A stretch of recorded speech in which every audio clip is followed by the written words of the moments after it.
వచ్చిన వర్తమానం కొరింథీయులకు రాసిన 2వ పత్రిక. అపోస్తలుడైన పౌలు కొరింథీయులకు రాసిన 2వ పత్రిక 7వ అధ్యాయం 5వ వాక్యాన్ని నేను చదువుతున్నాను. శ్రద్ధగా మీరు దేవుని మాటలు వినాలని కోరుకుంటున్నాను. మేము మాసిదోనియాకు వచ్చినప్పుడు మా శరీరం ఏ మాత్రం విశ్రాంతి పొందలేదు. ఎట్టిపోయినను మాకు శ్రమయే కలిగెను. వెలుపట పోరాటం, లోపల భయములు ఉండెను. ఓకేనా? ఒకసారి ఈ మాట నాతో చెప్దామా? ఎట్టిపోయినను, కొంచెం గట్టిగా మాట్లాడదాం. ఎట్టిపోయినను, ఎట్టిపోవటం అంటే మీరు ఎలాగ వెళ్తారు కదా వెళ్ళేటప్పుడు, ఎట్టిపోయినను మాకు శ్రమలే కలిగెను. వెలుపట పోరాటములు, లోపల భయములు ఉండెను. చాలు. ఈరోజు నేను మీకు చెప్పే సందేశం పేరేమిటంటే, శ్రమలు ఎందుకు అనండి ఒకసారి మీ నోటితో. హలో చెప్పండి, శ్రమలు ఎందుకు? పౌలు ఈ చక్కని మాట అనుభవపూర్వకంగా మాట్లాడుతున్నాడు. ఏంటయ్యా అంటే, మేము మాసిదోనియాకు వెళ్ళాం. చాలా ప్రాంతాలు పౌలు మిషనరీ ప్రయాణం, జర్నీ, ఇంచుమించు 3 మిషనరీ ప్రయాణాలు చేశాడు పౌలు. ఎక్కడికి వెళ్ళినా పౌలు జీవితంలో ఆయన చెప్తున్నాడు, మా శరీరానికి ఏ మాత్రం విశ్రాంతి లేదు, నో రెస్ట్. ఎటుపోయినా శ్రమలే, ఎటు వెళుతున్నా మాకు శ్రమలే ఎదురవుతూ వచ్చాయని, వెలుపట పోరాటం, లోపల భయం, వీటితోనే మేము కొనసాగించబడ్డామని దైవజనుడు అనుభవపూర్వకంగా ఈ మాటలు చెప్తున్నాడు. ఈ ఉదయకాలం ఇక్కడ దేవుని వాక్యం వింటున్న మీలో ఎన్నో సంవత్సరాలుగా మీ కుటుంబంలో అనేక రకాల శ్రమలతో ఒకవేళ మీరు సఫర్ అవుతున్నారేమో. ఎందుకయ్యా మాకు ఈ శ్రమలు దేవుడు అనుమతిస్తున్నాడు? నేను ఎవరికి అన్యాయం చేయలేదు, అందరినీ మంచిగానే చూస్తాను, అందరినీ పలకరిస్తాను, అందరికీ మంచి మనసుతోనే ప్రేమను పంచుతాననే వాళ్ళు ఇక్కడ చాలామంది నా ఎదుట కనబడుతున్నారు. అయినా మీ జీవితంలో శ్రమ ఎదుర్కొంటున్నప్పుడు మీకు వచ్చే ప్రశ్న ఏంటంటే, నాకెందుకు శ్రమలు అని అనుకుంటూ ఉంటారు. ఈరోజు కొన్ని ఉదాహరణలతో, కొన్ని అనుభవ సాక్ష్యాలతో ఈ వర్తమానాన్ని మీకు అందించాలని ఆశిస్తున్నాను. పరిశుద్ధాత్ముడు మీ గుండెల్లో ఈ వాక్యాన్ని స్థిరపరచునుగాక. గట్టిగా చెప్పండి ఆమేనని. పౌలు ఒక అద్భుతమైన సేవకుడు. యేసుక్రీస్తు ప్రభు శిష్యులు కూడా చేయలేని గొప్ప పరిచర్య పౌలు చేశాడు. ఆయన అంటాడు, ఎక్కడికి వెళ్ళినా నాకు శ్రమలు ఎదురవుతూ వచ్చాయ్యా అంటున్నాడు. సరే, ఇక్కడ పౌలు గారిని ఒక 2 నిమిషాలు హోల్డ్లో ఉంచి యోబు దగ్గరికి వెళ్దాం. యోబు చాలా గొప్ప భక్తిపరుడు కదా, మామూలు భక్తిపరుడు కాదు. అసలే ఆ తరంలోనే ఒక ఉన్నత ఆశీర్వాదం కలిగిన యోబు జీవితంలో శ్రమల గురించి మాట్లాడుతూ అంటాడు, నాకు నెమ్మది లేదు, సుఖము లేదు, విశ్రాంతి అస్సలు లేదు, మరి ఏమున్నాయా నీకంటే శ్రమలే వస్తున్నాయి అన్నాడు. చూద్దాం ఆ మాట. ఇదంతా ఇంట్రడక్షనే. ఇటు పౌలు గారికి శ్రమలు వచ్చాయి, అటు యోబు భక్తుడికి కూడా శ్రమలు వచ్చాయి. ఆయన అంటున్న మాట ఒక్కసారి యోబు గ్రంథంలో ఈ మాటను మనం చూస్తాం, చదువుతాం, విందాం. యోబు పుస్తకాన్ని మనం ఒకసారి తెరిచి చూద్దాం. లేఖనాల్లో యోబు గ్రంథం 3వ అధ్యాయం 26వ వాక్యం నేను చదువుతున్నాను. నాకు నెమ్మది లేదు, సుఖము లేదు, విశ్రాంతి లేదు, శ్రమయే సంభవిస్తుంది. ఓకే, 2 భక్తులని మీ ముందు పెట్టాను. ఒకరు యోబు, మరొకరు పౌలు. వీళ్ళిద్దరికీ శ్రమలే. ఈరోజు దేవుని మందిరంలో వాక్యాన్ని వింటున్న మీ జీవితాల్లో, నాకెందుకండి దేవుడు ఇన్ని శ్రమలు ఇస్తున్నాడు, ఎందుకండి ఈ బాధ, ఈ వేదన గుండా నేను వెళ్ళాలి, నేను ఎవరికి అన్యాయం చేయలేదండి అయ్యగారు అని మీలో చాలామంది సఫర్ అవుతున్న వాళ్ళు, ప్రాబ్లమ్స్లో ఉన్నవాళ్ళు ఇక్కడ ఈ స్థలంలో ఉన్నారు.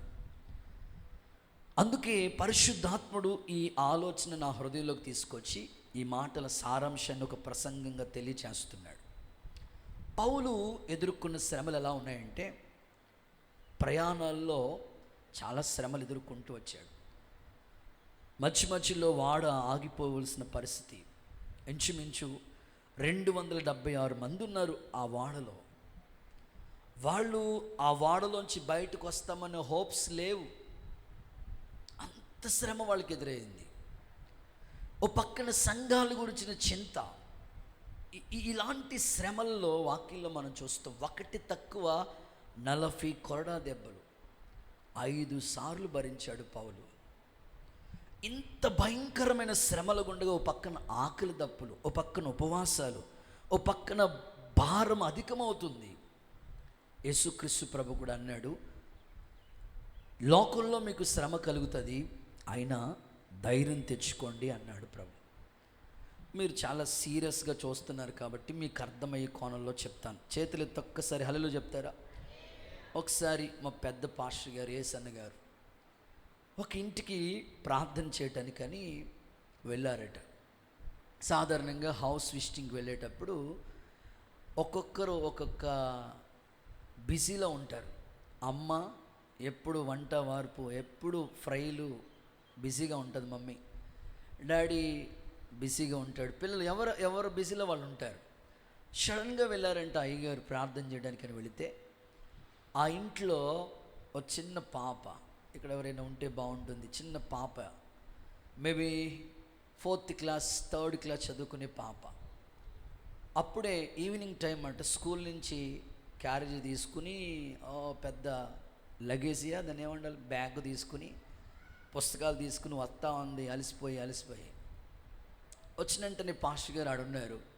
కూర్చోండి అయ్యా అని చెప్పింది ఆ పాప. చైర్ వేసింది, కూర్చున్నారు. మీ మమ్మీ ఏరమ్మా అని అడిగారు. బిజీగా ఉందండి, లోపల వంట అట్లా. మీ డాడీ ఇంకా రాలేదండి. కానీ ఆ పాప డల్గానే ఉంది. ఫేస్లో ఏమాత్రం కళ లేదు, ముఖంలో ఆనందం కానీ ఏమీ లేదు, డల్గా ఉంది. సరే పాస్టర్ అన్నయ్య గారు చూసి అన్నారట, ఏమ్మా ఏందంత డల్గా ఉన్నావు, ఏమైంది నీకు, ఏంటి problem, what is your problem అని అంటే, ఆ పాప చున్నీ అనుకోండి, ఇది 2 నిమిషాలు ఇలా చున్నీ వేసుకుని వరకు ఉండే బాధలు వాళ్ళకు ఉంటాయని వెళ్ళిపోయిందంట లోపలికి. స్తోత్రం చెప్పండి ఒకసారి, గట్టిగా చెప్పండి. ఓకే, ఆ పాప ఎంత, మేబీ చదివేది 3rd క్లాస్.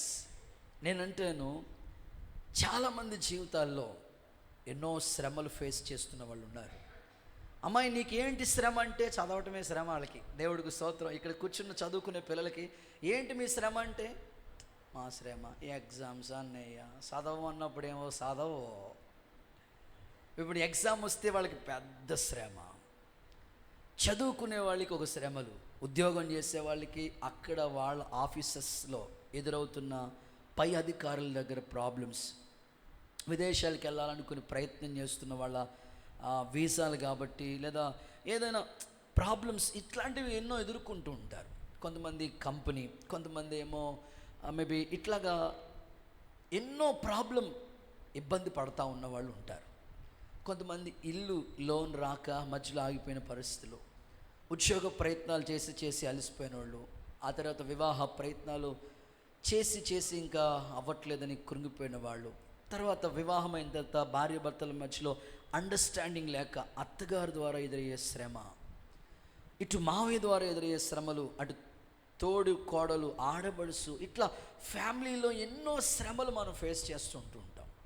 అందుకే పౌలు అంటాడు, మేము ఇటిపోతున్నా మాకు శ్రమలే వస్తున్నాయి, మాకు నెమ్మది లేదు, పోరాటంతోనే కొనసాగించబడుతున్నాము. ఈరోజు నా ఆశ, ఈ మాటలు ఆలకిస్తున్న మీ జీవితంలో మీరు కూడా శ్రమల గుండా వెళుతున్నందుకు కలవరపడొద్దు, కృంగిపోవద్దు. శ్రమలో దేవుడు మీకు తోడుగా ఉండి విడిపించి మిమ్మల్ని గొప్ప చేయటం మొదలు పెట్టబోతూ ఉన్నాడు. చప్పట్లు కొడుతూ యేసయ్యకి మహిమ చెల్లిద్దామా? ప్రతి శ్రమలో మీకు తోడుగా ఉంటాడు. పౌలు శీలలు శ్రమలో చెరసాల్లో ఉన్న వాళ్ళు ఏం చేశారు చెప్పండి? పాటలతో స్తుతించడం మొదలుపెట్టారు. చెరసాల పునాదులు కదిలిపోయి ఖైదీలు విడుదల పొందినట్లుగా దేవుడు కార్యం చేశాడు కదా. ఇశ్రాయేలు ప్రయాణంలో యెరికో గోడలు వారికి అడ్డుగా వస్తే స్తుతించడం మొదలు పెట్టగా దేవుడు గోడలన్నీ కూల్చివేశాడు కదా. ప్రాకారములు పడగొట్టు దేవుడు నీకు ముందుగా వెళుతున్నాడు.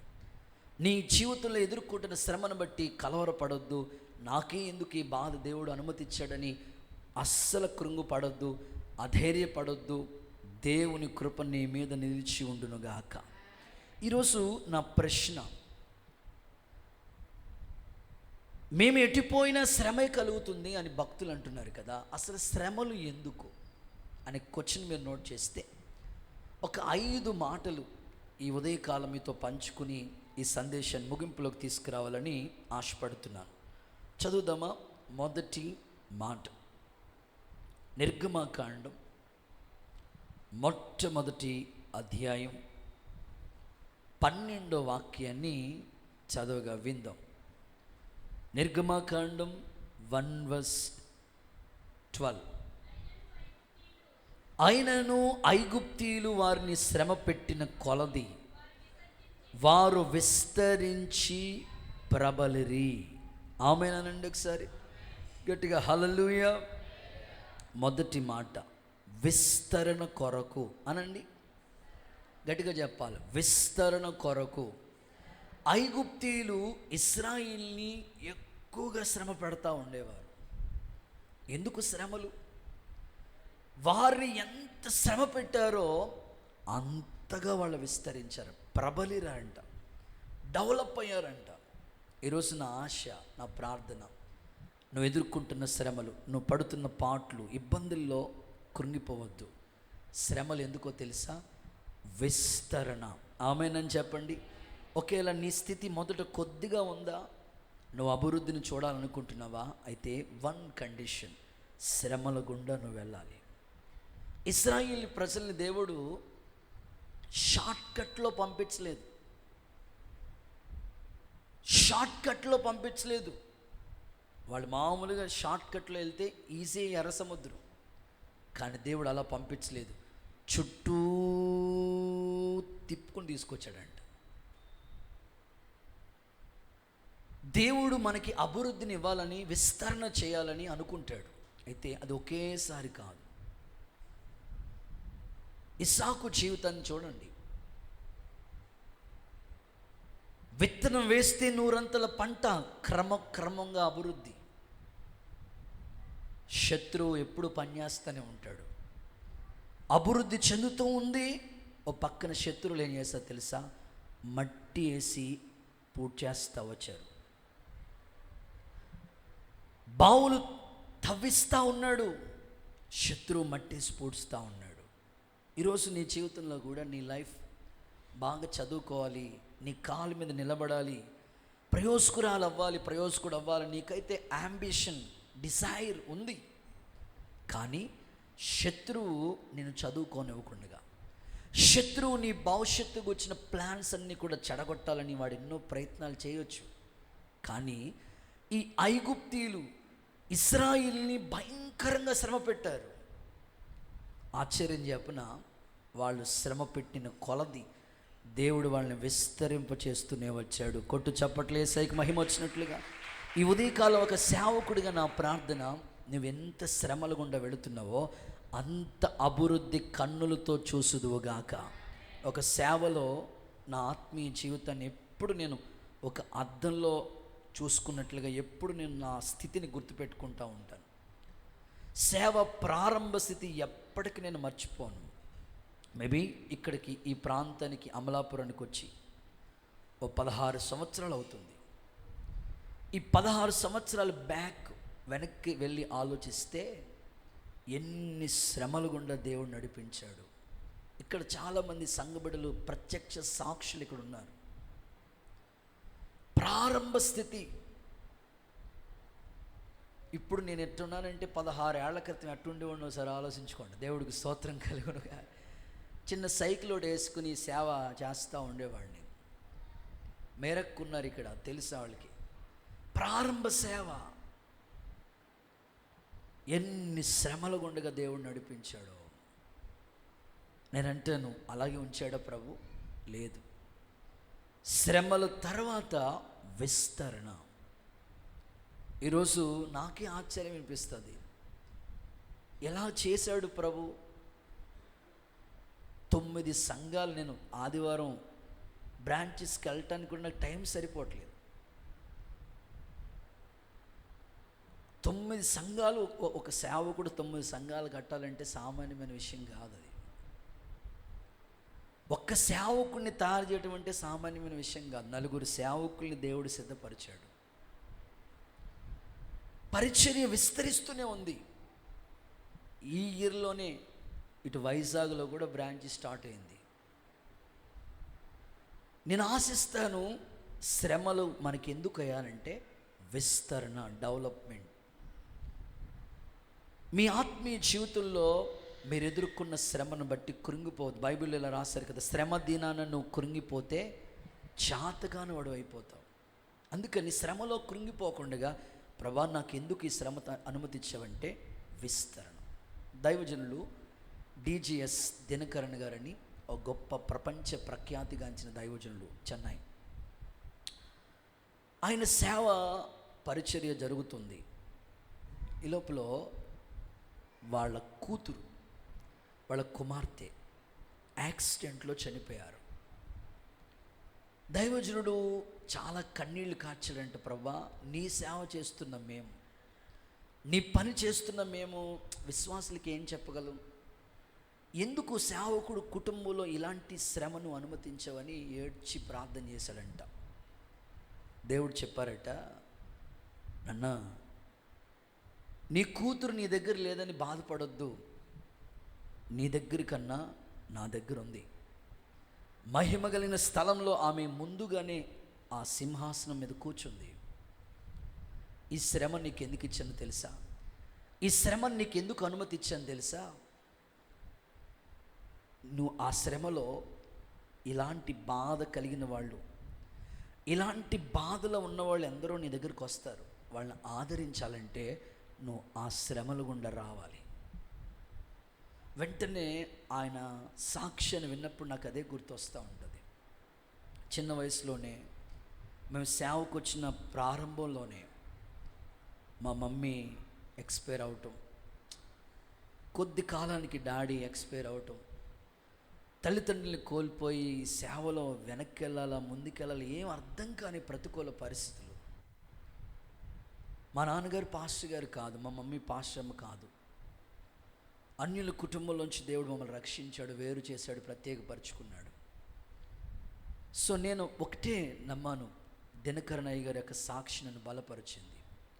విలియం కేరీ వారి సాక్షి నన్ను బలపరిచింది. సో ఒక సేవకుడిగా, ఒక అన్నగా నేను చెప్పే మాట, మీ జీవితంలో శ్రమ గురించి, శ్రమ పడుతున్నారని బాధపడొద్దు. కానీ ఆ శ్రమ ఎందుకు దేవుడు అనుమతిస్తున్నాడంటే నీ అభివృద్ధి అనేకులకి తేటగా కనబడాలి. యేసు నామములో అలాంటి కృప దేవుడు అనుగ్రహించునుగాక. చప్పట్లు కొడుతూ ఒకసారి యేసయ్యకి మహిమ చెల్లిద్దామా? గట్టిగా చెప్పండి ఆమేన్. తప్పకుండా నీ అభివృద్ధి అనేకులకి కనబడునుగాక, విస్తరించునుగాక. చూడండి, బైబిల్లో ఒక వాగ్దానం చదివిస్తాను. విస్తరణ గురించి ప్రభు ఒక అద్భుతమైన మాట చెప్తా ఉంటాడు. అపోస్తుల కార్యాల గ్రంథం 9వ అధ్యాయం 31వ వచనాన్ని మీరు చూస్తే, కావున యోదయ, గలిలయ, సమరయ దేశమందంతట సంఘము క్షేమాభివృద్ధి పొందుచు సమాధానం కలిగి ఉండెను. ప్రభునందు భయము, పరిశుద్ధాత్మ ఆదరణ కలిగి నడుచుకుంటూ విస్తరించెను. ఆమేన్. గట్టిగా చెప్దాం ఆమేన్. సో అలాంటి అభివృద్ధిని దేవుడు మీ కుటుంబాల్లో దయచేయాలి. ఎస్టాబ్లిషన్, అభివృద్ధికి మూల కారణాలు ఏంటంటే కొన్ని శ్రమల గుండా మనం వెళ్ళాలి. బైబిల్లో ఈ విధంగా చెప్పాడు, కొంతకాలం మీరు శ్రమ పడితే ఆయనే మిమ్మల్ని బలపరిచి స్థిరపరుస్తాడు. కొంతకాలం క్రైస్తవుడైనందుకు బాధ అనుభవించకూడదు. ఆ శ్రమ ఎందుకంటే నీ అభివృద్ధి కొరకే. శ్రమ లేకపోతే ఆ స్థితి ఎలా వచ్చిందో మనకు తెలియదు. ఇప్పటికీ స్టిల్ ఈరోజు వరకు మేము సేవలోకి వచ్చినప్పుడు కట్టుబట్టలతో వచ్చాం. ఓ తల్లి మమ్మల్ని చూసి వాళ్ళ చిన్న ఈ పట్టా భూములు ఉంటాయి కదా, ఆ స్థలంలో చిన్న పాకేసి ఇల్లు కోసం వెతుకుతూ ఉంటుంటే ఆ తల్లి అనుకుంది, అందులో ఎవరో లేకపోతే ప్రభుత్వం వాళ్ళు ఖాళీ చేసేస్తారని చెప్తే మాకు అది ఆ ప్లేస్ ఇచ్చింది. అప్పుడే చేలోంచి మట్టి బెడ్లు వేశారు, అందులోనే మేము సేవ ప్రారంభించాం. అయితే ఆ తల్లి ఆ ప్లేస్తో పాటు కొన్ని వస్తువులు, వంట చేసుకోవడానికి, వంట ప్రిపేర్ చేసుకోవడానికి కొన్ని వస్తువులు ఇచ్చింది. అందులో ఒకటి ఏంటంటే టీ, దాన్ని ఏమంటారు, టీ మీకు తెలియదు అడగాలి, టీ డేగ్సా, టీ గిన్నె కదా, ఇప్పటికీ ఉంది కిచెన్లోకి. ఎవరైనా కొత్తగా సేవకు వస్తే వాళ్ళకి చెప్తాం, ఈ సేవ ఎలా ప్రారంభించబడిందో తెలుసా, అదిగో టీ డేగ్సా. దేవుడికి స్తోత్రం చెప్పండి. ఎప్పటికీ. సో నాకు ఒక సైకిల్ ఉండేది, అది ఇప్పటికీ దాచాను. ఒక బ్రదరు పాపం బాగా ఎక్కువ పరిచయం చేస్తుంటే అడిగితే ఇచ్చేసాను మొన్నే. అది సేవ ప్రారంభ అనుభవాలు ఎప్పుడు మనకి జ్ఞాపకాలుగా ఉంటాయి. సో ఇప్పుడున్న ట్రెండ్కి ఇది అర్థం కాదు. సో నేను అంటాను, నీ అభివృద్ధి, చాలామంది చక్కని స్కూల్లో టీచర్స్గా, కాలేజీలో లెక్చరర్గా, ఓ ఉన్నతమైన పొజిషన్లో ఉన్న వాళ్ళని మీరు ఇలా అడగండి, ఈ స్థాయి ఎలా వచ్చిందంటే వాళ్ళు చెప్తారు, మేము చదువుకునేటప్పుడు అయ్యా తింటాను కూడా సరిగ్గా వసతులు ఉండేవి కాదు, ఆహారం ఉండేది కాదు, తాటికాయలు తిన్నామయ్యా, అలా చదువుకున్నామయ్యా. వాళ్ళు చెప్తారు, ఇప్పటికీ చెప్తూ ఉంటారు. అందుకే నేను అంటాను, నువ్వు శ్రమ పడితేనే ఆ అభివృద్ధిని నువ్వు చూడగలుగుతావు. ఆ పెయిన్, ఆ బాధ నీకు తెలిసినప్పుడు ఆ వస్తువు విలువ నీకు తెలుస్తుంది. ఖచ్చితంగా నీ ఇంట్లో ఒక ఇల్లు కొనుక్కోవాలన్నా, లేదా కూతురు పెళ్లి చేయాలన్నా, పిల్లల స్టడీస్ అయినా, ఏదైనా నువ్వు ఒకవేళ శ్రమల గుండా ప్రజెంట్ వెళ్తున్నావా, ఆ శ్రమ ఎందుకంటే ఒక సాక్ష్యం కొరకే. ఒక అభివృద్ధిని దేవుడు ప్రజలు ఎదుట కనపరిచి, ఓ పలానా చోట నువ్వు ఇలా శ్రమ పడ్డావు, దేవుడిని నీ స్థాయిలో తీసుకొచ్చాడు. నా ప్రార్థన, ప్రతి వారి శ్రమను దేవుడు దీవెనగా మార్చునుగాక. గట్టిగా సరే ఆమెను చెప్పండి. ఆ పాటలో ఆ పదాలు పెట్టారు కదా, ఆ పాటలో ఎంత మంచి పదాలు పెట్టారంటే, చక్కని పదాలు పెట్టారు. ఏమేం పాటలు, ఆ పదాలు ఏమని పెట్టారంటే, శ్రమను గురించి మాట్లాడుతూ ఆ కీర్తనలో ఇలా ఉన్నాయన్నమాట. రీసెంట్గా మొన్న ఎప్పుడు పాడిన పాట, ఆరాధన, ఏ పాట అది, నా మురికి జీవితాన్ని ముత్యముగా మార్చి. మీరు ఇక్కడే ఉండండి, దేవుడికి స్తోత్రం. మీరు ఇక్కడే ఉండండి అమ్మ, ఇక్కడే ఉండి, కనెక్ట్ అవ్వద్దు.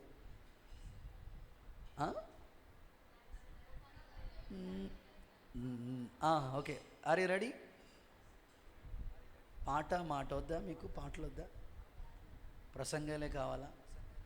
కొన్ని పాటలు పట్టుకుంటే మీకు ఆ మాటలు గుర్తుకుంటాయి. నువ్వు రెడీగా ఉండాలి, ఇంటర్నేషనల్ స్పీకర్. ఓకే.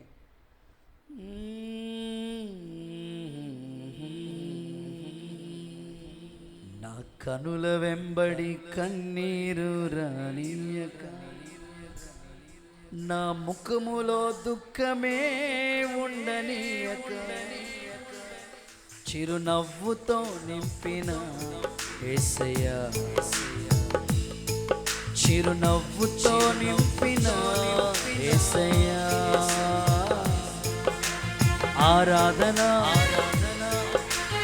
ఆరాధన నీకే, ఆరాధన కనుల వెంబడి కన్నీరు, ముఖములో దుఃఖమే ఉండని, చిరునవ్వుతో నింపిన నా ప్రతి నరనారే దీవెనగా మార్చి, నా ప్రతి దీవెనగా మార్చి, చిరునవ్వుతో నింపిన యేసయ్యా, చిరునవ్వుతో నింపిన యేసయ్యా. హల్లెలూయా. గట్టిగా చెప్పండి ఆమేన్. మీరు పడుతున్న శ్రమలు ఎందుకంటే విస్తరణ, అభివృద్ధి కొరకు. మన మధ్యలో చాలామంది బిడ్డలు ఉన్నారు, వాళ్ళ సాక్ష్యాలు వింటే ఆశ్చర్యం అనిపిస్తుంది. చాలా దూరాల నుంచి దేవుని మందిరానికి వస్తుంటారు. ఈ రెండో వర్షిప్కి వాళ్ళకి ఛార్జీలు కూడా ఇబ్బంది పడుతూ ఉంటారు. అయినా ఆ శ్రమలో మన చర్చికి వచ్చే ఒక తల్లి సడన్గా నాకు ఇప్పుడే గుర్తొచ్చింది. వాకల గరువు అనే ఒక ఏరియా నుంచి దేవుని మందిరానికి వస్తూ ఉండేవారు. ఒక మాటలో చెప్పాలంటే అన్నయ్య, అక్కడి నుంచి మందిరానికి రావాలంటే ఆ రూట్ మ్యాప్ ఎలా ఉంటుందంటే, సింపుల్గా చెప్తాను. ప్రెగ్నెంట్ స్త్రీ అంటే డెలివర్ అవుతున్న సహోదరిని, 8 నెలలు 9 నెలలు నిండిన సహోదరిని నిజంగా ఆ రూట్ నుంచి తీసుకుని వచ్చాము, అక్కడి నుంచి ఇక్కడికి వచ్చే లోపల డెలివరీ అయిపోతుంది. దేవుడికి స్తోత్రం కలుగును గాక. అంత గతుకుల రోడ్లు. కానీ భర్త భార్యని సైకిల్ మీద ఎక్కించుకుని అలాగే వస్తూ ఉండేవాడండి. నిజం, చాలా శ్రమలు పడ్డారు వాళ్ళు, చాలా శ్రమ పడ్డారు. కానీ ఈరోజు మేము చూస్తే దేవుడు వాళ్ళ ఇల్లు అంత అద్భుతంగా నిర్మించుకున్నారు. వాళ్ళ ఇంటిపైనే మన మందిరానికి అక్కడ చోటిచ్చి వాళ్ళ ఇంటిపైనే వాళ్ళే మందిరం కట్టేసి ఇచ్చేశారు. మరీ అంత తొప్పునాసాను వండు కూడా సపోర్ట్లు కొడవచ్చు కదా బంగారు తల్లారా. సో నేను అంటాను, నువ్వు శ్రమ పడితే అభివృద్ధి నీకు ఉంటుంది. విస్తరణ కొరకు శ్రమలు అనుమతిస్తాడు దేవుడు. కాబట్టి ఈ అనుభవాల గుండుగా దేవుడు మిమ్మల్ని నడిపించును గాక. నెంబర్ 2, సెకండ్ వన్, శ్రమలు ఎందుకు? ఎఫెసీ పత్రిక 3:13, ఎఫెసియన్ చాప్టర్ 3:13. కాబట్టి మీ నిమిత్తమే నాకు వచ్చిన శ్రమలను చూసి మీరు అధైర్యపడవద్దని చెప్పుతున్నాను, ఇవి మీకు మహిమకరములై ఉన్నవి. నాకు వచ్చిన శ్రమను చూసి మీరు అధైర్యపడొద్దు. ఎందుకు ఈ శ్రమ? సెకండ్ వన్, మహిమ కొరకు అనండి. పక్కోళ్ళకి షేక్ అండి చెప్పండి, మహిమ కొరకు అనండి. తప్పకుండా దేవుడు నీకు ఎందుకు శ్రమ అనుమతిస్తాడంటే అది దేవుని నామానికి మహిమ కొరకే. శ్రమ లేకపోతే కిరీటం లేదు మనకి, సిలువ లేకపోతే సింహాసనం ఎలా లేదో, యేసయ్య సిలువను సహించి భరించి సింహాసనం మీద కూర్చున్నాడు. అలాగే ఒక దేవుని బిడ్డలు కూడా శ్రమలు ఎందుకు బ్రదర్ అంటే, వాక్యంలో ఈ విధంగా రాయబడింది, నాకు వచ్చిన శ్రమ చూసి మీరు అధైర్యంగా ఉండొద్దు. ఎందుకో తెలుసా? ఈ శ్రమలు మహిమ కొరకే. మనము దేవుని వారసులం కదా, శ్రమ పడితేనే క్రీస్తుతోడి వారసులుగా పిలువబడతాం. దేవుని పిల్లలని ఎప్పుడు పిలువబడతామంటే శ్రమ పడితేనే. మన ప్రభు అయిన యేసుక్రీస్తు ఈ భూమి మీద 33.5 సంవత్సరాలు జీవించి 3.5 సంవత్సరాలు అద్భుతమైన పరిచర్య చేశాడు. ఆ పరిచర్యలో ఎన్ని శ్రమలు గుండగా ప్రభు నడిపించబడుతూ వచ్చాడు. ఎందుకయ్యా ఈ శ్రమ అనంటే వాక్యంలో రాయబడి ఉంది, మహిమ కొరకే. ఈరోజు నా ప్రార్థన, ఇక్కడ కూర్చున్న మీ అందరినీ దేవుడు రాబోయే కాలానికి మహిమపరచునుగాక. అనేకుల్ని దేవుడు ఎదుట మిమ్మల్ని సాక్షులుగా నిలబెట్టునుగాక. అగ్ని లాంటి మహాశ్రమలు వస్తున్నప్పుడు కలవరపడొద్దు. షడ్రక్, మేషక్, అబేద్నెగో వాళ్ళు ఆ అగ్నిగుండంలో వెళ్ళే వరకు వాళ్ళ పరిస్థితి ఎవరికి తెలియదు.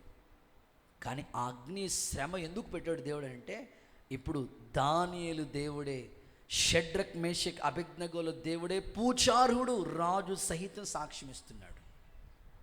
ఈరోజు నా ప్రార్థన ఏంటంటే, నువ్వు ఉన్న ప్రాంతంలో నువ్వు ఎదుర్కొంటున్న శ్రమలను బట్టి కృంగిపోవద్దు, కలవరపడవద్దు. ఆ శ్రమ ఎందుకు పెడతానంటే దేవుడు నీ ద్వారా దేవుని నామం మహిమపరచబడినట్లుగా ఆ శ్రమలో నువ్వు నిలిచి ఉందువుగాక, కృప విస్తరించునుగాక. మీకు జనరల్ టాపిక్ చెప్తే బాగా అర్థమవుతుంది. ఆయన పేరు అర్దర్ ఆఫీ అనే ఒక టెన్నిస్ ఛాంపియన్. చెప్తారు ఒకసారి పేరు? అర్దర్ ఆఫీ, టెన్నిస్ ఛాంపియన్, ఒక మంచి క్రీడాకారుడు, ఓ ఉన్నతమైన విజయాన్ని సాధించిన వ్యక్తి. ఈ వ్యక్తి చాలా అద్భుతంగా ఛాంపియన్, ఒక అద్భుతమైన విజయాన్ని సాధించిన గొప్ప మంచి ప్లేయర్. అయితే ఆయన ఒకసారి దేవుని దగ్గర బాధపడుతూ తనకు వచ్చిన హెల్త్ సమస్య, అనారోగ్య బాధను బట్టి, వ్యాధిని బట్టి కృంగిపోతూ బాధపడుతూ, నాకెందుకు ఈ శ్రమ వచ్చిందని బాగా మనసులో బాధపడుతూ దేవుణ్ణి అడుగుతూ వచ్చాడంట. దేవా, నాకెందుకు ఈ శ్రమ వచ్చింది, అసలు ఈ శ్రమకి కారణం ఏంటి అని ఏడ్చుచూ బాధపడుతూ ఉంటే దేవుడు తనకి ఇలా సమాధానం ఇచ్చాడంట. ఒకసారి కుడి చేతుల పైకి తలలు చెప్తారా, కొంచెం గట్టిగా చెప్తారా? వెంటనే ఆ సహోదరుడు ఇచ్చిన సాక్ష్యం ఏంటంటే ఇలా చెప్పారంట. దేవుడు మాట్లాడుతూ వచ్చారంటే ఏమనంటే, నేను నోట్ చేస్తాను, ఆయన ఒక ఆర్టికల్లో ఆయన గురించి చదివాను. అదేంటంటే ఇలా ఆన్సర్ ఇలా ఉందంట, దేవుడు ఇచ్చిన ఆన్సర్. 5 కోట్ల మంది ఆటగాళ్ళు అనండి. 5 కోట్ల మంది ఆటగాళ్ళు ఉన్నారు కదా. నెక్స్ట్ 50 లక్షల మంది కోచ్, అంటే వీటికి సంబంధించిన కోచ్లు ఉంటారు, వాళ్ళు ఉన్నారు కదా. నెక్స్ట్ 5 లక్షల పరిమితి ఉన్న వాళ్ళు ఉన్నారు కదా. 500 టైటిల్స్ ఆడిన వాళ్ళు ఉన్నారు కదా. 50 విన్నర్స్, విజయం వచ్చిన వాళ్ళు ఉన్నారు కదా. సెమీఫైనల్కి 4 వెళ్ళారు, అందులో నీకు ఒక్కడివే విజయం వచ్చింది కదా. దేవుడు అన్నమాట, 5 కోట్ల మంది ఆటగాళ్ళలో నాకే ఎందుకు ఇచ్చావు ప్రభా విజయం అని ఎప్పుడైనా అడిగావా? స్తోత్రం చెప్పండి ఒకసారి. అర్థమైన వాళ్ళు ఒకసారి హల్లెలూయా చెప్తారా? 5 కోట్ల మంది ప్రజలు ఉన్నారు కదా, ఆటగాళ్ళు. ఇంతమందిలో నీకొక్కడివి విన్నర్, ఛాంపియన్ అయ్యావు కదా. నీవొక్కడివి నాకొక్కడికే ఎందుకు ఇచ్చావు ప్రభా ఈ విజయం అని ఎప్పుడైనా దేవుణ్ణి అడిగావా? ఆ వ్యక్తి అన్నాడంటే, ఆఫీర్, లేదయ్యా, ఇదిగో శ్రమలు ఎందుకో తెలుసా? ఇది మహిమ కొరకే. దేవునికి స్తోత్రం చెప్పండి. మా పిన్ని అంటే మా అమ్మ వాళ్ళు 4 అక్క చెల్లెళ్ళు, 4 అన్నదమ్ములు, 8 మా తాతయ్య గారు స్కూల్ టీచర్గా పనిచేశారు.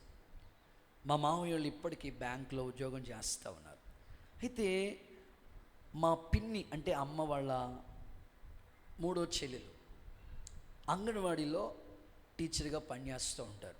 వాళ్ళ భర్త పోస్ట్ ఆఫీస్లో జాబ్ చేస్తారు, వాళ్ళ అబ్బాయి ఎలక్ట్రికల్ డిపార్ట్మెంట్. వారు అన్యులు, కానీ ఎప్పుడైనా మన ప్రభు గురించి చెప్తే ఖచ్చితంగా వస్తారు, దేవుని మాటలు వింటారు. రెగ్యులర్గా మేము ఎవరి ఇంటికి అంటే హాలిడేస్ వస్తే చిన్నప్పుడు చదువుకునేటప్పుడు ఎక్కువ శాతం అమ్మమ్మ వాళ్ళ ఇల్లు, చిన్నమ్మ వాళ్ళ ఇల్లు పక్కనే ఉంటాయి. వెంటనే ఎక్కువ శాతం చిన్నమ్మ వాళ్ళ ఇంటి దగ్గర, పిన్ని వాళ్ళ ఇంటి దగ్గరే ఉండేవాడు. ఈ హాలిడేస్ వస్తే వెళ్ళేవాళ్ళు చదువుకునే టైంలో, ఎప్పుడు 6th క్లాస్ 7th క్లాస్ ఆ టైం. సరే ఒకసారి మా పిన్ని చాలా బాధపడిపోతుంది, మామూలు బాధ కాదు, చాలా సఫర్ అవుతుంది. అప్పుడే నేను సేవకు వచ్చిన కొత్త, 15 ఏళ్ళ క్రితం ఇక్కడికి ఈ ఊరికి వచ్చిన కొత్త మాట వస్తే మా అమ్మ వాళ్ళు చెప్పారు. అప్పుడు ఏమన్నారంటే, చిన్నమ్మ పిన్ని ఉంది కదా, హార్ట్ కంప్లైంట్తో బాధపడుతుంది, ఒకసారి వెళ్ళి పలకరించి ప్రార్థన చేసి రండి అని చెప్తే, సరే అని నేను అక్క బయలుదేరి వెళ్ళాం. ఇక్కడే దగ్గరలో ఇందుపల్లి అనే ఊరు, ఏ కన్వెన్షన్ హాల్ కొంచెం దగ్గరలో ఉంటుంది మాట వాళ్ళ హౌస్. వెళ్ళిన తర్వాత మా పిన్ని ఫేస్ ఎలా ఉందంటే, ఫేస్ రీడింగ్ ఎట్లా ఉందంటే చాలా కృంగిపోయి బాధలో ఉంది. ఎంత చెప్పినా ఆమెను వాదార్చలేకపోతున్నాను. ఎన్ని చెప్పినా ఆవిడ సఫర్ అయిన స్థితిలోనే ఉంది, కానీ ధైర్యం రావట్లేదు.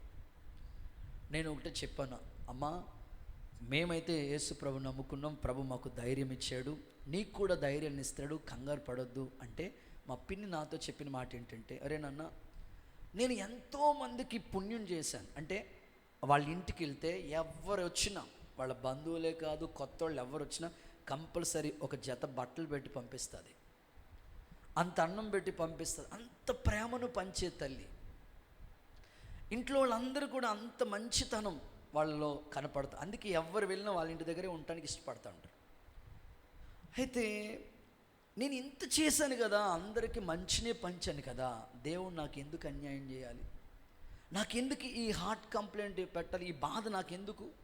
మీలో కూడా చాలామంది అనారోగ్య పరిస్థితులు వస్తే, బాధలు వస్తే, ఎందుకు ప్రభా నేను ఎంతోమందికి పుణ్యం చేశాను, ఎంతోమందికి హెల్పింగ్ నేచర్ ఉంది, అందరినీ మంచిగా చూశాను, కానీ నాకెందుకు ఈ బాధ అని మీలో చాలామంది సఫర్ అవుతూ ఉంటారు కదా. మా పిన్ని కూడా అలాగే బాధపడుతూ వచ్చింది. ఎంత చెప్పినా, ధైర్యం చెప్పినా రికవర్ అవ్వట్లేదు ఆమె. మొత్తం మీద ఆపరేషన్ కోసం ఏర్పాట్లు అన్నీ చేశారు. హైదరాబాద్ ఉషా మల్పూడి హాస్పిటల్లో ఆపరేషన్ కొరకు సిద్ధపరిచారు. నేను హైదరాబాద్ మీటింగ్స్కి వెళ్ళినప్పుడు, సరే చూద్దాం ఆపరేషన్ జరిగింది కదా ఎలా ఉందో పలకరిద్దామని వెళ్తే, అక్కడ పేషెంట్లు పలకరించడానికి మామూలుగా లోపల పంపించరు, ఒక టైం ఉంటుంది, మనకు ఒక డ్రెస్ కోడ్ ఇస్తారు. ఆ డ్రెస్ కోడ్ వేసుకుని నేను లోపలికి వెళ్తూ ఉంటాను. మా పిన్ని, నేను అనుకుంటాను అన్నమాట, బిర్యానీ తిన్నప్పుడు ఎంత ఆనందంగా ఉంటుంది మీ ముఖాలు, దేవుడికి స్తోత్రం. ఆమె 1000 క్యాండిల్ బల్బులాగా ముఖం వెలిగిపోతూ ఉంది. అరే ఆపరేషన్కి ముందేమో నాకెందుకు వచ్చింది బాధ, యేసు బాబు ఉన్నాడా నన్ను చూశాడా అని బాధపడ్డావు, ఇప్పుడు ఆపరేషన్ జరిగితే ఇంత యాక్టివ్గా ఉన్నావేంటమ్మా అని అంటే, నాకు ఆపరేషన్ చేసే డాక్టర్ చెప్పాడు, మా పిన్ని పేరు విజయ, విజయ నీ గుండె అందరి గుండె లాంటి కదా గట్టిది అన్నాడంట. దేవుడికి స్తోత్రం చెప్పండి. ఇంకా ఒక్క మాటతో మా పిన్నికి హార్ట్ స్ట్రోక్ ఉందనే ఆ బాధ లేదు, అసలు పోయింది. ఎంత హ్యాపీగా ఉందంటే నేను అన్నాను, అప్పుడు అన్నాను పిన్నితో, అమ్మ అందరు గుండెకెళ్ళ ఒకటే, దేవుడికి స్తోత్రం చెప్పండి. నిన్ను ధైర్యపరచడానికి డాక్టర్ గారు చెప్పిన అద్భుతమైన మెడిసిన్ లాంటి మాట అది. సో నేను అనేది ఏంటంటే, దేవుడు నీకు శ్రమ ఎందుకు ఇస్తున్నాడు తెలుసా? మహిమ కోసం. ఒక సాక్షిగా నిన్ను దేవుడు వాడుకోబోతున్నాడు. యేసు నామములో కృప అనుగ్రహించునుగాక. గట్టిగా చెప్పండి ఆమేనండి. చూడండి, ఈ మాట చదివిస్తాను. 1 పేతురు పత్రిక 4వ అధ్యాయం 12వ వాక్యం చూడండి. 1 పేతురు పత్రిక. ప్రియులారా, ఓకే, అగ్ని లాంటి మహాశ్రమలు గూర్చి ఏదో వింత కలుగుతుందని బాధపడొద్దు. అదిగో క్రీస్తు మహిమ, నెక్స్ట్ వర్డ్, క్రీస్తు మహిమ బయలుపరచట కొరకై మహా ఆనందంతో మీరు సంతోషించి నిమిత్తమై క్రీస్తు శ్రమల్లో మీరు పాలువారైతే అంతగా మీరు మహిమపరచండి, సంతోషించండి అని చెప్తున్నాడు. దేవునికి స్తోత్రం కలుగునుగాక. ఇక్కడ దైవజనుడు పేతురు ఒక చక్కని మాట అంటున్నాడు. ఏంటంటే, క్రైస్తవుడైనందుకు శ్రమలకు పడుతుంటే బాధపడొద్దు. ఈ మధ్య కాలంలో రీసెంట్గా గొప్ప దైవజనుడు, ప్రపంచ ప్రఖ్యాతిగాంచిన సేవకులు ప్రకాష్ గారని ఒక మంచి ప్రొఫెసర్, దేవుని పరిచర్యకు అసలైన ప్రశ్న సిసలైన దానికి చక్కని సమాధానం చెప్పిన గొప్ప దైవజనుడు. ఇంచుమించు 25 years నుంచి ఆయన కిడ్నీ సమస్యతో బాధపడుతూ ఉండేవాడంట. అలాగే ఆ శ్రమలోనే దేవుణ్ణి మహిమపరుస్తూ ఆయన అద్భుతమైన పరిచర్య చేశాడు. శ్రమల గురించి మాట్లాడుకోవాలంటే ఇంకొక మాట కూడా చదివిస్తాను చూడండి. ఇందులోనే రోమపత్రిక 8వ అధ్యాయం 17-18 వాక్యాలు ఒకసారి చదవండి. ఫస్ట్ రోమపత్రిక 8, 17, 18. మనము పిల్లలమైతే వారసులమే, అనగా దేవుని వారసులం, క్రీస్తుతో కూడా మహిమ పొందటానికి ఆయనతో శ్రమ పడిన ఎడల, అది నువ్వు వారసుడు కావాలా అంటే క్రీస్తు మహిమ నీ యందు బయలుపరచబడాలా, అందుకొరకు ఇవన్నీ కూడా దేవుడు నీకు అనుమతిస్తున్నాడు. ఆల్రెడీ మనం ఆరాధించే ప్రభు శిలువ శ్రమ భరించాడు కదా. ఆయన బిడలం, మనం ఆయన వారసులం కాబట్టి, ఆయన పిల్లలం కాబట్టి, ఆయనతో పాటు మహిమను మనం పొందుకోవాలంటే, ఆ వారసత్వం మనం పొందుకోవాలంటే ఖచ్చితంగా శ్రమల గుండా మనం వెళ్ళాలి, ఖచ్చితంగా. అందుకే ఈ శ్రమ ఎందుకంటే, ఒకటి విస్తరణ, డెవలప్మెంట్, అందుకొరకు. సెకండ్ వన్ ఏంటంటే మహిమ పొందుకోవటం కొరకే శ్రమలు అనేవి దేవుడు నీకు అనుమతిస్తున్నాడు. ఖచ్చితంగా ఈ శ్రమలో నువ్వు ధైర్యం కలిగి నిలబడితే, నీకొచ్చిన ఆ శ్రమలో ఖచ్చితంగా నువ్వు నిలబడగలిగితే, దేవుని మహిమ నువ్వు కన్నులతో చూసినట్లుగా, నీ ద్వారా ఆయన నామం మహిమ పొందేటట్లుగా పరిశుద్ధాత్ముడు కార్యము జరిగించునుగాక, అద్భుతము చేయునుగాక. ప్రభు అలా చేస్తాడు. ఓకే, థర్డ్ వన్, మూడో మాట చెప్తాను. హెబ్రీ పత్రిక 2వ అధ్యాయం 10వ వాక్యం చూద్దాం. హెబ్రీ పత్రిక 2:10.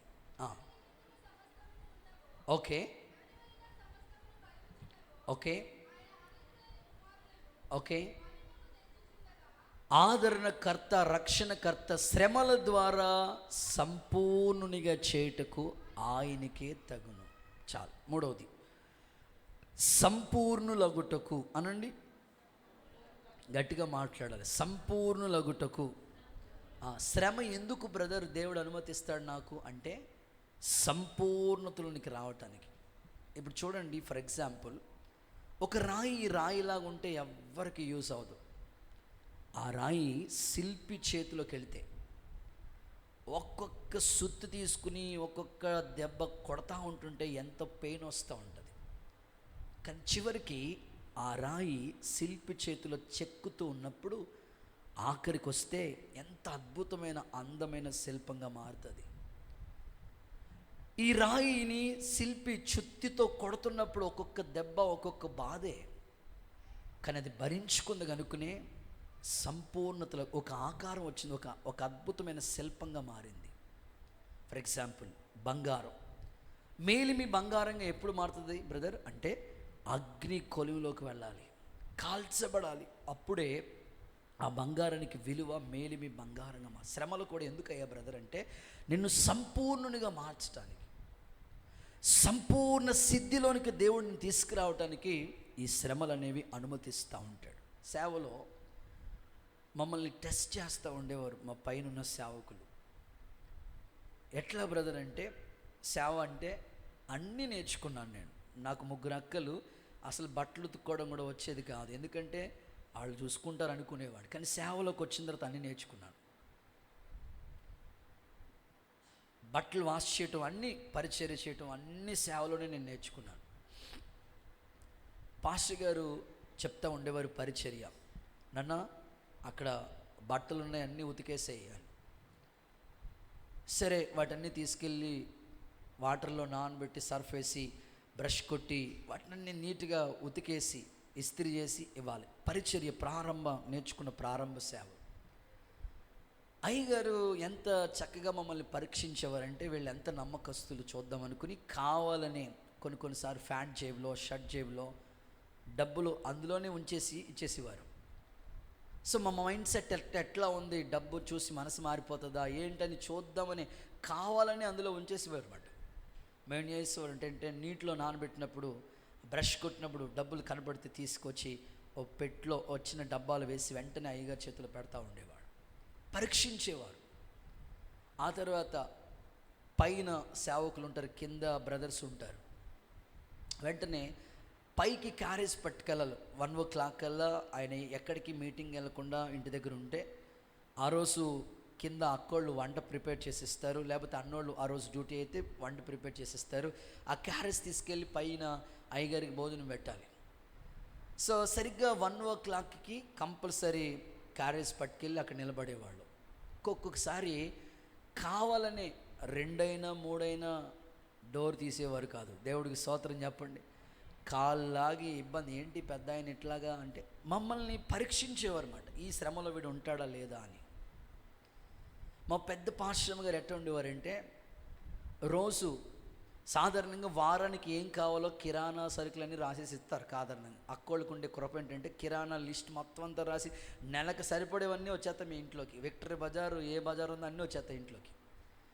కానీ మా పాశ్రమ గారు పెద్ద పాశ్రమ గారు అట్లా కాదు. ఏం చేసేవారంటే ఆ రోజు ఏమైనా కావాలంటే ఇంచుమించు 10 సార్లు షాప్ దగ్గర పంపించేవారు, కిరాణా షాప్ దగ్గరికి, లేదా కూరగాయలు మొత్తం మీద 10 టైమ్స్ రౌండ్లు వేయాలన్నమాట. అదో ఎక్సర్సైజ్ అయిపోయింది మాకు. దేవుడికి స్తోత్రం చెప్పండి. 10 సార్లు తిప్పేవారు అన్నమాట. ఎందుకయ్యా అసలు వీడు ఉంటాడా ఉండడా సేవలో, వీడు ఎంత ఓపికగా ఉంటాడు, ఏమనుకునే వాళ్ళం కాదు, వెళ్ళటమే భాగ్యం, వెళ్ళాలి, సేవకులు చెప్పారు. అట్లా ఆ శ్రమలన్నీ దాటుకుని దేవుడు నడిపించాడు. ఇప్పుడు అలవాటు అయిపోయింది. దేవుడికి స్తోత్రం కలుగును గాక. హుషారుగా చెప్పండి హల్లెలూయా అని. చూడండి ఒక మాట చదివిస్తాను. యోబు గ్రంథం 23వ అధ్యాయం 10వ వాక్యం చూడండి ఒకసారి. నేను నడుచు మార్గం ఆయనకే తెలుసు, ఆయనను శోధించిన తర్వాత నేను సువర్ణంగా కనపడతాను. ఆమేనని చెప్పండి. సో శ్రమల కొలిమిలో మనం ఎప్పుడైతే పుటం వేయబడతామో అప్పుడు బంగారంలాగా మారుతాం. ఇక్కడ యోబు సాక్ష్యం చెప్తాడు, శోధించబడిన మీదట నేను సువర్ణంగా మారుతాను. అంటే శ్రమలు మనల్ని ఆత్మీయ జీవితంలో ఈ సంపూర్ణతలోకి రావటం కోసం, బంగారంగా మార్చడం కొరకే దేవుడు ఈ సంపూర్ణత మనలోకి రావటం కొరకు ఈ శ్రమల్ని అనుమతించి నడిపిస్తూ ఉంటాడు అన్నమాట. నేను రీసెంట్గా ఒక భక్తుడి యొక్క చరిత్ర, లైఫ్ స్టోరీ చదువుతూ వచ్చాను. ఆయన చాలా అద్భుతమైన ఒక గొప్ప దేవుని పరిచర్యలో ఉన్న సేవకులు. ఆయన జీవితంలో ఆయన ఎదుర్కొంటున్న సేవలో సువార్త పని నిమిత్తమే చాలా శ్రమలు పడ్డాడు. ఆయన శ్రమలో ఇంచుమించు 12 సంవత్సరాలు, 1 year కాదు, 2 years కాదు, 12 సంవత్సరాలు ఆయన జైల్లోనే ఉన్నాడు. భార్యకి దూరంగా, పిల్లలకి దూరంగా, ఇంటికి, సంఘస్థులకి దూరంగా, జైల్లోనే, చెరసాల్లోనే 12 సంవత్సరాల శ్రమలోనే బాధపడుతూ వచ్చాడు. ఆయన యొక్క జీవిత చరిత్ర చదివితే లాస్ట్కి వచ్చినప్పటికీ, అయ్యా ఈ 12 సంవత్సరాల జైల్లో మీరు పడిన శ్రమ లాస్ట్కి రిజల్ట్ ఏంటి? ఎందుకు ఈ శ్రమ దేవుడు మీకు అనుమతించాడు? ఈ బాధలో మీరు నేర్చుకున్న పాఠం ఏంటి అంటే, ఆయన చెప్పిన మాట, ఆ 12 సంవత్సరాల్లోనే ఒక అద్భుతమైన పుస్తకాన్ని రాశాడు. ఆ పుస్తకం పేరేమిటంటే యాత్రికుని ప్రయాణం. అనండి ఒకసారి మీ నోటితో. సో ఈ బైబిల్ తర్వాత హాట్ కేక్ వలె అమ్మబడే పుస్తకం ఏదైనా ఉందంటే అదే యాత్రికుని ప్రయాణం. ఆయన పేరు జాన్ బెన్యన్ గారని చక్కని సాక్ష్యం. సో నేను ఎందుకు ఈ మాటలు చెప్తున్నానంటే, బైబిల్ తర్వాత ఆ పుస్తకం అంత టాప్ లెవెల్లో సేల్ అయింది. కారణం ఏంటంటే, ఆ 12 సంవత్సరాల శ్రమలో ఆ పుస్తకం రాయబడింది. అందుకే మరలా చెప్తున్నాను, శ్రమ నీకు ఎందుకు దేవుడు ఇచ్చాడంటే నిన్ను సంపూర్ణునిగా మార్చడం కొరకు. చేతులెత్తి ఒక్కసారి హల్లెలూయా చెప్పండి. పరిపూర్ణతలోనికి రావటం కోసం. ఆవగింజను చూడండి, ఎక్కడైనా చిన్నదైనా కనపడుతుందా? మిస్టిక్ ఎంత రౌండ్గా ఉంటుందో, దేవుడు నీలో కూడా ఏ లోపం లేని వారిగా చేయటం కొరకే నిన్ను సంపూర్ణతలోకి తీసుకురావటానికే శ్రమ అనుమతిస్తున్నాడు. మీకు ఇంకా బాగా అర్థం అవ్వడం కోసం ఒక చిన్న ఉదాహరణ చెప్తాను. ఏదో ఒకసారి సంతోషంగా ఉన్నవాళ్ళు హల్లెలూయా అని చెప్పండి. ఇంకాస్త గట్టిగా హల్లెలూయా. ఒక ఆయన మిలిటరీలో పనిచేస్తాడు. మీరు ఎలాంటి కథలైతే భలే అంటారు, సేవ కోసుకుని మరీ అంటారు. మిలిటరీలో అద్భుతంగా జాబ్ చేస్తూ ఉంటాడు. అయితే ఆయనకి అప్పుడప్పుడు సెలవులు ఉంటాయి. తక్కువ, మిలిటరీలో జాబ్ చేసే వాళ్ళకి చాలా తక్కువ ఉంటాయి. అంత అవకాశం దొరకదు ఆయనకి. వివాహం అయ్యింది, భార్యతో చెప్పాడంట, కొద్ది రోజులు మళ్ళీ నేను డ్యూటీలకు వెళ్తాను, మళ్ళీ వస్తాను. అట్లా వచ్చాడు. ఈ లోపల ఆమె కొద్ది రోజులు ఆయనకి సెలవు పెట్టుకుని వచ్చాడు. కన్సీవ్ అయింది, పిల్లోడు పుట్టాడు. చూసి సంతోషించాడు. సంతోషించిన తర్వాత భార్యతో చెప్పాడట, నేను డ్యూటీకి వెళ్ళిపోతున్నాను, మేబీ ఓ 10 years లేకపోతే 15 years దాకా నేను రావడానికి అంత ఛాన్స్ నాకు లేదు, అవకాశం లేదు. కాబట్టి నేను వచ్చే వరకు ఈ పిల్లోడిని నువ్వు చాలా జాగ్రత్తగా, భద్రంగా పెంచాలి, జాగ్రత్తగా చూసుకోవాలి అని చెప్పాడట. సరే అండి బాబు, మీరు చెప్పినట్లే మీ అబ్బాయిని జాగ్రత్తగా చూసుకుంటానని చెప్పింది భార్య. విన్నది, వెళ్ళిపోయాడు. ఆయన డ్యూటీకి వెళ్ళిపోయాడు. 10 years 15 years అయిపోయింది. ఆ డ్యూటీలోంచి తర్వాత మరలా వస్తున్నానని ఫోన్ చేశాడు. ఈ లోపల ఇంటి దగ్గర పని మనిషి అరుగు తులుస్తూ ఉంది. ఈ లోపల కాలింగ్ బెల్ వచ్చింది. వెంటనే అయ్యగారు వచ్చేసారు అనుకుని గబగబా భార్య కూడా వచ్చి, ఏమండి బాగున్నారు, ఆరోగ్యమైన మిమ్మల్ని చూసి ఛానల్ అయింది, 15 సంవత్సరాలు ఎట్లాగైపోయారు ఏంటో, ఆ ప్రేమ అంతా కూడా పంచుతూ ఉంది. ఆ టైంలో అబ్బాయి గురించి అడుగుతూ వచ్చాడు వాళ్ళ భర్త. ఏడి పిల్లోడేడి? అదేనండి, మీరు డ్యూటీకి వెళ్ళేటప్పుడు చెప్పారు, వాడిని చాలా జాగ్రత్తగా చూసుకోండి, జాగ్రత్తగా పెంచండి అని చెప్పారు. అందుకేనండి వాడు ఆ రూమ్లో ఉన్నాడు, చాలా జాగ్రత్తగా పెంచుతున్నానండి. 15 ఏళ్ళు ఎంత అద్భుతంగా పెంచానంటే అంత అద్భుతంగా పెంచానండి అని. ఎలా ఉన్నాడో చూద్దామని అలా డోర్ ఓపెన్ చేసి చూస్తే వాడి నోట్లో ఇంకా పాల డబ్బా ఉంది. దేవుడికి స్తోత్రం చెప్పండి. ఒక పని మనిషి అలా ఊపుతా ఉంది ఉయ్యాలు. 15 ఏళ్ళైనా వాడిని ఇంకా ఉయ్యాలోపాలంటే ఎట్లాగా? దేవుడికి స్తోత్రం చెప్పండి. వాడు ఏమన్నా ఎదిగాడా? ప్రస్తుతం క్రైస్తవులు ఎలా ఉన్నారంటే ప్రతి ఆదివారం మీకు ఉయ్యాలు ఎత్తనే ఉండాల్సి వస్తుంది, ఉయ్యాలు ఊపుతూనే ఉండాల్సింది, మీ నోట్లో పాల డబ్బా పెడతాల్సి వస్తుంది. దేవుడికి స్తోత్రం. ఇన్ని సంవత్సరాల నుంచి భక్తి చేస్తున్నా మరి ఎప్పుడు వస్తుంది మీకు ఎదుగుదల? ఎప్పుడు సంపూర్ణతలోకి వస్తారు మీరు? శ్రమలు ఎందుకో తెలుసా? సంపూర్ణతలో క్రీస్తు యేసు కలిగిన సమాన సంపూర్ణత కావాలి. ఎఫెసీ పత్రికలో చూడండి 4:13 ఇలా ఉంది, పరిశుద్ధులు సంపూర్ణులు అవ్వాలి, సంఘము క్షేమాభివృద్ధి చెందాలి. అందుకోసం ఏం చేశాడు? కొందరు అపోస్తులు, కొందరు ప్రవక్తలు, కొందరు సువార్తికులు, కాపరులు, 5-fold మినిస్ట్రీ సంఘ పరిచర్యలో ఉన్నది కనుకనే అప్పుడే సంఘము సంపూర్ణతలోకి వస్తుంది. ఈ 5 రకాల పరిచర్యలు ఏ సంఘంలో ఉంటాయో ఆ సంఘం క్రీస్తుకు కలిగిన సమాన సంపూర్ణతలోనికి వచ్చునుగాక. చేతులు ఊపుతో ఒక్కసారి హల్లెలూయా చెప్తారా? ఖచ్చితంగా ఇలాంటి దీవెనకరమైన మార్గాల గుండా యేసు నామములో ప్రభు మనల్ని నడిపించునుగాక. ఇక చివరిది ఆఖరి మాట చెప్పేసి ముగిస్తాను. చూడండి, అపోస్తుల కార్యాల గ్రంథం 14వ అధ్యాయం. అపోస్తుల కార్యాలు 14:22. శిష్యుల మనసులు దృఢపరిచి నిలకడగా ఉండాలని ఎన్ని శ్రమలంటక్క? 1, 2 కాదు, అనేక శ్రమలు అనుభవించి దేవుని రాజ్యంలో ప్రవేశించినట్లు. చాలు చివరి మాట, ఆఖరి మాట. శ్రమలు ఎందుకు అంటే దేవుని రాజ్యంలో ప్రవేశించటానికి. ఆమేనండి. సో నువ్వు దేవుని రాజ్యానికి వెళ్ళడానికి క్వాలిఫికేషన్ ఏంటి? నేను బీటెక్ చేశానండి, ఎంటెక్ చేశానండి, ప్రజెంట్ అయ్యగారండి, ఏదో చదివేస్తున్నారండి, బోల్డ్ చెప్తారు కదా మీరు. డిగ్రీ చదివిన వాళ్ళు పీజీ చేస్తూ ఉంటారు, పీజీ చేసిన వాళ్ళు పిహెచ్డి, ఇట్లా బోల్డ్ అంత ప్రాసెస్ ఉంటుంది మీకు. బీఈడి, డిఎస్సి, బోల్డ్ అంత డిగ్రీలు ఉన్నాయి అందరికీ. అయితే ఇవి ఇక్కడ వరకే. అక్కడికి వెళ్ళాలంటే నువ్వు ఒక డిగ్రీ సంపాదించాలి. ఆ డిగ్రీ ఏంటి? శ్రమలు. అనేక శ్రమలు అనుభవిస్తే కానీ నో ఎంట్రీ. కొంతమంది పరలోకం అంటే ఏమనుకుంటారంటే చుట్టాలింటికి ఆటో వేసుకుని వెళ్ళిపోయినంత ఈజీ అనుకుంటారు. అంత ఈజీ కాదమ్మా. దేవుని రాజ్యానికి వెళ్ళాలంటే నువ్వు శ్రమల గుండా వెళ్ళాలి.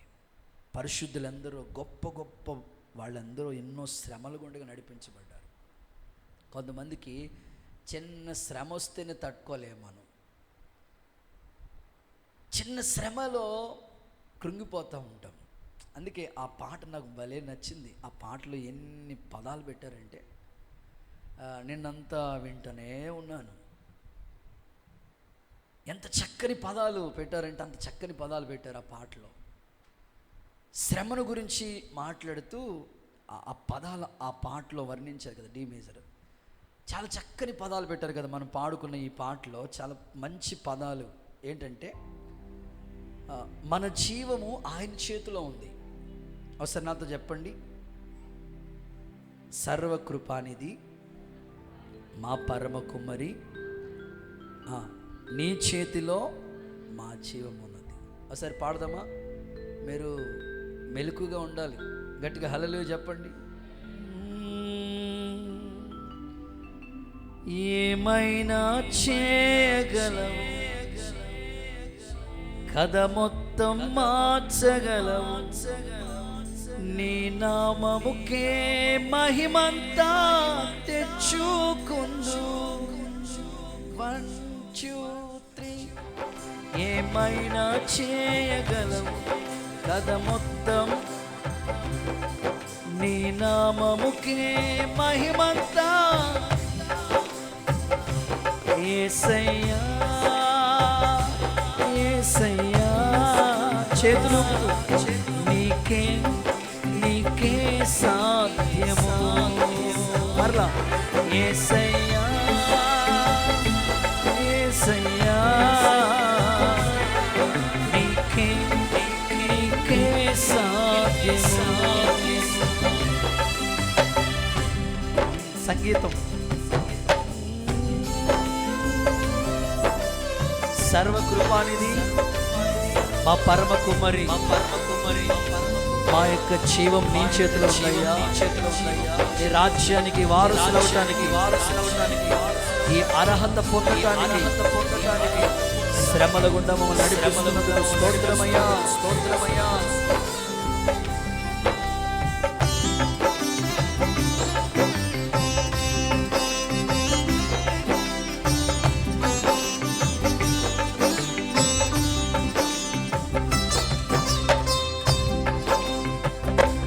సర్వకృపానిధి ఆ పరమ కుమ్మరి ఈ చేతిలోనే ఆ జీవమున్నది. పాడదమా? సర్వకృపానిధి. స్వరం తెరిచి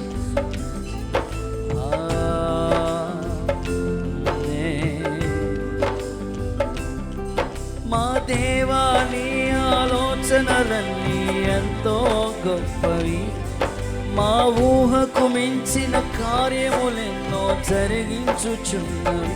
వన్స్ అగైన్, మా దేవా నీ ఆలోచనలన్నీ ఎంతో గొప్పవి, మా ఊహకు మించిన కార్యములెన్నో జరిగించుచు. అందరూ ఏమైనా చేతులు పైకెత్తి నారే నారే నారే నారే నారే నారే నారే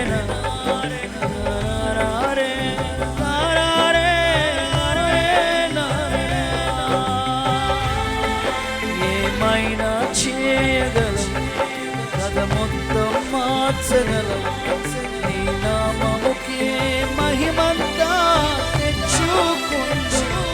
యేసయ్యా యేసయ్యా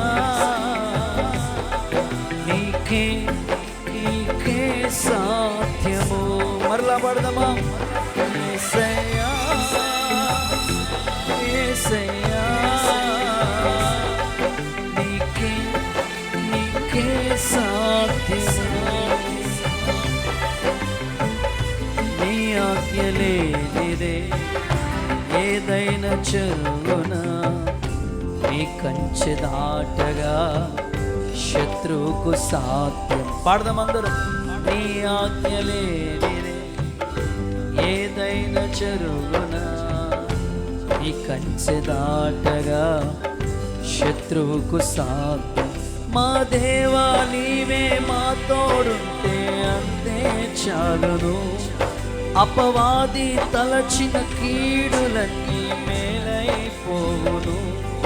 మా దేవా నీవే మా తోడుంటే అంతే చాలును, అపవాది తలచిన కీడులన్నీ మేలై. చేతులుపుతూ ఏమైనా చేయగలం, కథ మొత్తం మార్చగలం, నీ నామముకే మహిమంతా తెచ్చుకుంటూ. మరలా ఏమైనా మీ నోటితో పాడాలి, నోటితో పాడాలి, నోటితో పాడాలి. నీ నామముకే మహిమంతా. యేసయ్యా యేసయ్యా నీకే నీకే చేతులుపుతూ యేసయ్యా యేసయ్యా నీకే నీకే సాధ్యం. మరలా పాడదాం. యేసయ్యా యేసయ్యా నీకే నీకే సాధ్యం. యేసయ్యా యేసయ్యా నీకే నీకే సాధ్యము. హల్లెలూయా. దేవుడు అంటారు, అనేక శ్రమలు అనుభవించి మనం దేవుని రాజ్యంలోకి ప్రవేశించాలి. చూడండి, ఇందులో ఒక మాట చదివించి ప్రార్థన చేస్తాను. తెస్సలోనికీయులకు రాసిన 2వ పత్రిక 1వ అధ్యాయం 5వ వాక్యం. తెస్సలోనికీయులకు రాసిన 2వ పత్రిక 1వ అధ్యాయం 5వ వాక్యం. దేవుని వలన ప్రేమించబడిన ప్రియ సహోదరులారా, మీరు ఏర్పాటు చేయబడిన సంగతి అనగా మాటతో మాత్రం కాక, ఓకే ఓకే ఓకే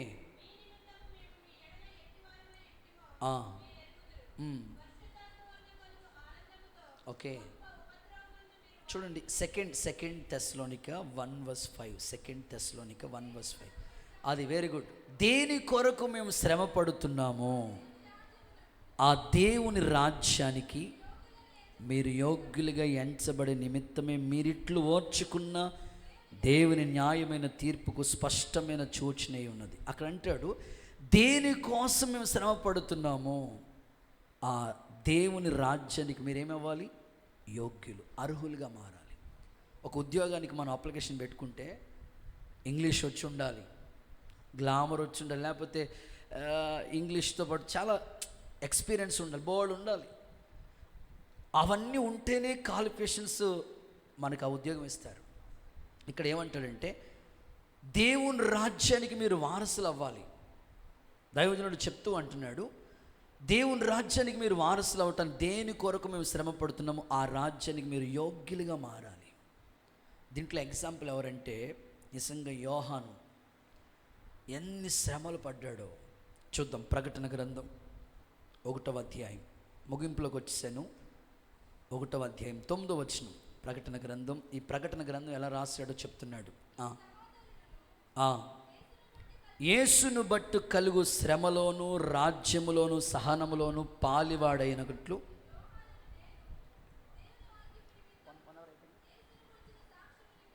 ఓకే చూడండి, మీ సహోదరుడును యేసును బట్టి కలిగి శ్రమలో రాజ్యములో సహనములో పాలివాడినైన యోహానును నేను దేవుని వాక్యము నిమిత్తము శ్రమలను గురించి యేసును గురించి సాక్ష్యము నిమిత్తం పద్మాసు ద్వీపమున పరవాసునైతే. ఈ ప్రకటన గ్రంథం ఎలా రాశారంటే,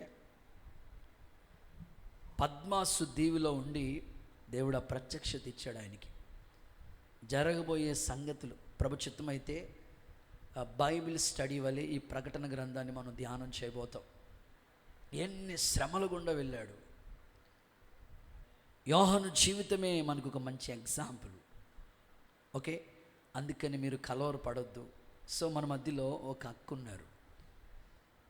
ఒకప్పుడు నేను వారి ఇంటికి ప్రార్థన చేయడానికి వెళితే ఆమె పరిస్థితి అసలే బాడీలో ఏమీ పని చేయట్లేదు. భయంకరమైన బ్యాక్ పెయిన్తో బాధపడుతూ వచ్చారు. సో నడడానికి బెల్ట్ వేశారు, అస్సలు నడవలేని పరిస్థితి, కూర్చోలేని పరిస్థితి, అట్లాగే బెడ్ మీదే బాధపడుతూ ఉంది. నేను విజిటింగ్కి వెళ్ళి ప్రార్థన చేయడానికి వెళ్ళినప్పుడు, అక్క ఏంటి అక్క అంటే, ఏమన్నా అర్థం కావట్లేదు, నేను ఎప్పుడు నడుస్తాను అర్థం కావట్లేదు, ఎప్పుడు నిలబడతాను, ఎప్పుడు సాక్ష్యం ఇస్తాను, ఏం అర్థం కావట్లేదు అని నేను ఒకటే చెప్పాను, అమ్మ ఈ శ్రమను బట్టి దేవుణ్ణి స్తుతించండి, దేవుడు త్వరగా మీకు విడుదలిస్తాడు. కలవరపడొద్దు. నేను వెళ్ళినప్పటికీ కరెక్ట్గా మన లైవ్ వాక్యాలు పెట్టుకుని వింటూ ఉన్నారన్నమాట. బాధ అయితే ఉంది, నడుము అంతా బెల్ట్ వేస్తున్నారు, అస్సలు కదలలేని పరిస్థితిలో ఉన్నారు.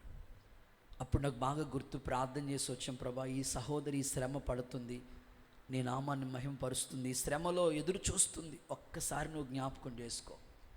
ఈరోజు ఆ సహోదరిని దేవుడు మన మందిరంలో సాక్షిగా నిలబెట్టాడు. ఒకసారి నిలబడతావు అక్క, ఒకసారి వెనకాల ఉన్న పెద్ద అక్క ఒకసారి గట్టిగా చప్పలు కొడితే ఏసాక మహిమ చెల్లిస్తారా?